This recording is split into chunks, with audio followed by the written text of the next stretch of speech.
Basic Law Committee chairman to visit Hong Kong this week. Pilot error cited as cause for Russia plane crash. And former US President Bush gets laughs on late-night talk show.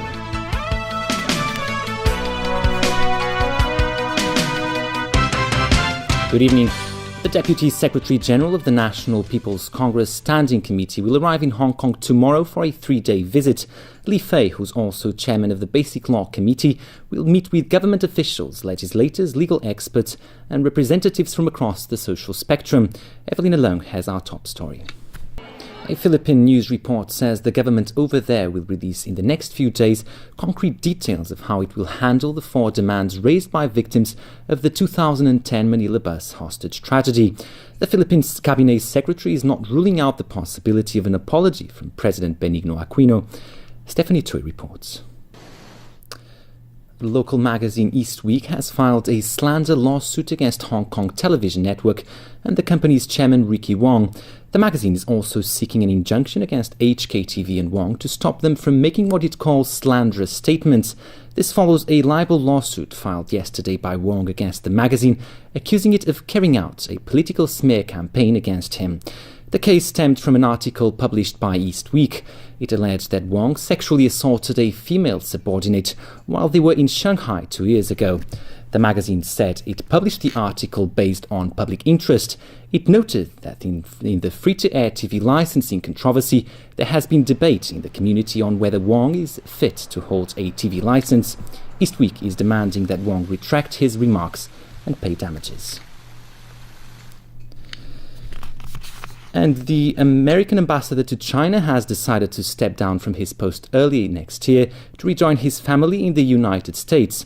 Gary Locke's tenure as ambassador was marked by 2 diplomatic dramas that had the potential to severely complicate relations between China and the US. Sonia Artero reports. The new ambassador to Japan, Caroline Kennedy, held her first meeting with Japanese Prime Minister Shinzo Abe in Tokyo today. The 55-year-old daughter, former US President John F. Kennedy, arrived in Japan to take up a new role last Friday. She told Abe that President Barack Obama has a strong commitment to the US alliance with Japan. Abe told her he looks forward to working with the US with efforts to supply relief aid to the Philippines. Kennedy drew massive media attention yesterday when she presented her credentials to Emperor Akihito. Kennedy is the first woman to be US ambassador to Japan, America's 4th largest trading partner, and home to the US Navy's 7th Fleet and 50,000 American troops. This Friday marks the 50th anniversary of her father's assassination. Pilot error was likely the cause of Sunday night's Russian air crash that killed all 50 people aboard. Aviation authorities reached the conclusion after studying the data retrieved from one of the plane's flight recorders. Alan Buknius reports. And back locally, after an hours-long debate this evening, legislators passed a motion demanding that the government change the city's tax regime. The non-binding motion asks that the government alleviate the tax burden on Hong Kong's middle class by granting education, healthcare, childcare and housing allowances.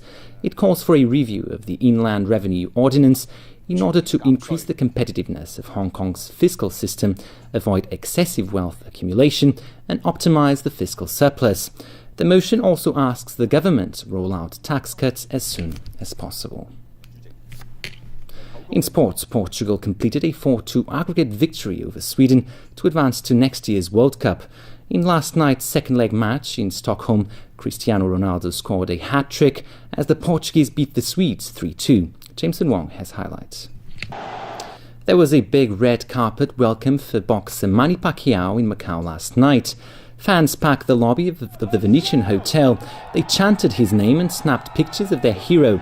Pacquiao has dedicated the fight to the families affected by Typhoon Haiyan in the Philippines. He takes on Mexican-American Brandon Rios in a welterweight bout on Sunday. The Pac-Man is coming off 2 straight losses, and the 34-year-old said he's eager to prove he's still among the best pound-for-pound fighters in the world. And earlier today, there was an altercation in the gym between the two camps. Pacquiao's trainer, Freddie Roach, was kicked in the chest but wasn't injured. The two boxers were not involved in the scuffle.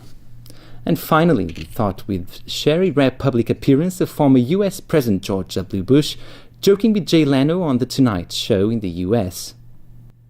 And tomorrow's weather is shaping up for the holidays. We'll have mainly cloudy skies with a chance of rain. And temperatures will range between 19 and 22 degrees. That's the news. Thanks for watching. Good night.